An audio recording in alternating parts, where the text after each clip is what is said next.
Marilah sama-sama kita selalu meningkatkan kualitas takwa kita kehadirat ilahi Rabbi Allah Subhanahu wa ta'ala. Dalam definisi takwa, menjalankan segala perintahnya dan menjauhkan jauh-jauh segala bentuk larangannya.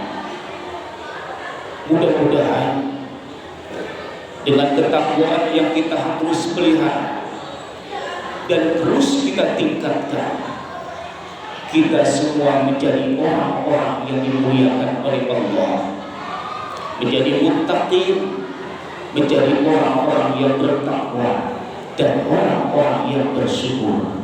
Amin ya Allah ya Rabbal Alamin. Ma'asyiral muslimin, jamaah salat Jumat yang sama-sama dimuliakan Allah Subhanahu wa ta'ala. Pada kesempatan khutbah Jumat ini, marilah kita merenungkan nasihat yang disampaikan oleh malaikat Jibril alaihissalam kepada Rasulullah sallallahu alaihi wasallam, yang pada hakikatnya adalah kepada kita semua umat Rasulullah sallallahu alaihi wasallam. Yang pertama, nasihat Jibril kepada baginda Nabi kita Muhammad sallallahu alaihi wasallam. Ya Muhammad, ish ma syi'ta fa innaka mayyitun. Wahai Muhammad, sesungguhnya hiduplah sesukanya, tetapi ketahuilah sesungguhnya kau akan mati. Artinya bahwa kematian adalah suatu kepastian yang akan dialami oleh sebuah makhluk yang hidup, siapapun dia, baik raja maupun rakyat jelata, pasti semua akan mati. Baik yang kaya hidup di dalam istana maupun yang miskin papa hidup di gumuk derita, semua akan mati. Yang dimuliakan maupun yang dihinakan, keduanya pasti akan berakhir dengan kematian, dengan datangnya kematian. Maka manusia tidak akan bisa berbuat apa-apa lagi. Jangankan berbuat, berpikir saja manusia sudah tidak bisa lagi, karena tubuh sudah ditinggalkan oleh ruhnya. Kematian ini akan datang dan menghampiri setiap manusia. Hanya soal waktu dan bagaimana keadaan saat ia mati saja yang membedakannya. Dengan mengingat kematian, diharapkan setiap mukmin dapat menghilangkan ketergantungan dan keserakahan atau ketamakan hati terhadap kehidupan dunia dan kesenangannya. Dengan mengingat kematian, sudah seharusnya manusia membatasi angan-angan untuk mencintai dunia dan hanya mengharapkan kehidupan yang kekal abadi di akhirat nanti. Allah Subhanahu wa ta'ala berfirman dalam surah Al-Ankabut, A'udzu billahi minasyaitonir rajim, bismillahirrahmanirrahim. Wa ma hadhil hayatud dunya illa lahu wa la'ib wa inna daral akhirata lahiyal hayawan law kanu ya'lamun. Dan tiadalah kehidupan di dunia ini melainkan senda gurau dan main-main. Dan sesungguhnya akhirat itulah yang sebenarnya kehidupan, kalau mereka mengetahui. Surah Al-Ankabut ayat 29.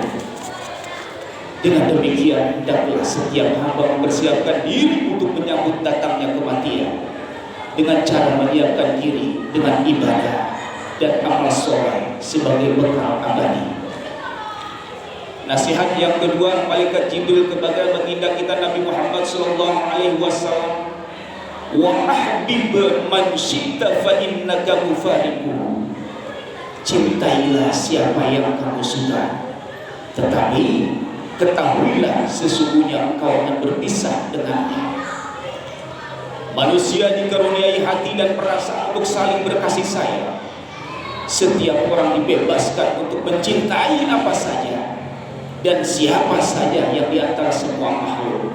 namun harus disadari bahwa ia pasti akan berpisah dengannya. Maka jangan sampai seorang mukmin menyibukkan hatinya dengan kesenangan dunia yang fana, kecintaan kepada istri, anak, bisnis, pangkat dan jabatan. Jangan sampai melalaikan diri dari kehidupan yang kekal abadi akhirat nanti. Semua yang kamu cintai pasti semuanya akan pergi meninggalkanmu, atau kamu yang akan pergi dari mereka. Maka jangan berlebihan dalam mencintai siapapun karena seseorang atau segala hal yang bersifat duniawi. Sibukkan hati dengan kecintaan terhadap Allah Subhanahu wa Ta'ala, yang tidak akan pernah berpisah denganmu dan kamu tidak akan pernah terpisah darinya. Kecintaan kepada Allah dan Rasulnya harus menjadi kecintaan yang utama dalam hati kita, karena kecintaan tersebut yang akan kekal abadi sampai dibangkitkan kelak kita di akhirat nanti. Ma'asyiral muslimin, jamaah salat Jumat yang sama-sama dimuliakan Allah Subhanahu wa Ta'ala. Yang ketiga, nasihat Jibril, wa'mal ma'syita fa innaka majziyun bih. Dan berbuatlah sesuka, tapi sadarilah sesungguhnya engkau akan diberi balasan karena perbuatan. Berbuatlah sesuka berarti bahwa manusia bebas melakukan perbuatan sesuai kehendaknya. Ia ingin berbuat baik atau berbuat jahat dan jolim, silakan sesuka-sukanya. Allah memberi kebebasan, namun harus diingat semuanya akan berakhir dengan kematian. Selanjutnya setelah kematian akan diperhitungkan, dipertanggungjawabkan dan balasan di akhirat nanti. Setiap orang akan diberikan putusan, balasan berupa nikmat surga bagi yang berbuat baik. Sebaliknya, setiap orang yang diberi putusan balasan berupa siksa dan azab sebagai konsekuensi dari perbuatan buruknya. Allah Subhanahu wa Ta'ala berfirman dalam surah Al-Zalzalah, "Faman ya'mal mithqala dzarratin khairan yarah, wa may ya'mal mithqala dzarratin syarran yarah." Barang siapa yang mengerjakan kebaikan seberat zarrah pun, niscaya ia akan melihat balasannya. Dan barang siapa yang mengerjakan kejahatan seberat zarrah pun, niscaya ia akan melihat balasannya pula. Surah Al-Zalzalah. Perlu diingat bahwa tidak ada perbuatan yang sirna begitu saja tanpa perhitungan.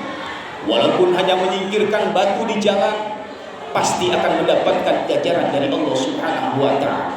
Atau hanya sekedar sekepulan asap rokok yang dihirup orang lain, itu semua pasti akan ada balasannya. Semuanya akan ada diperhitungkan oleh Allah Subhanahu wa Ta'ala.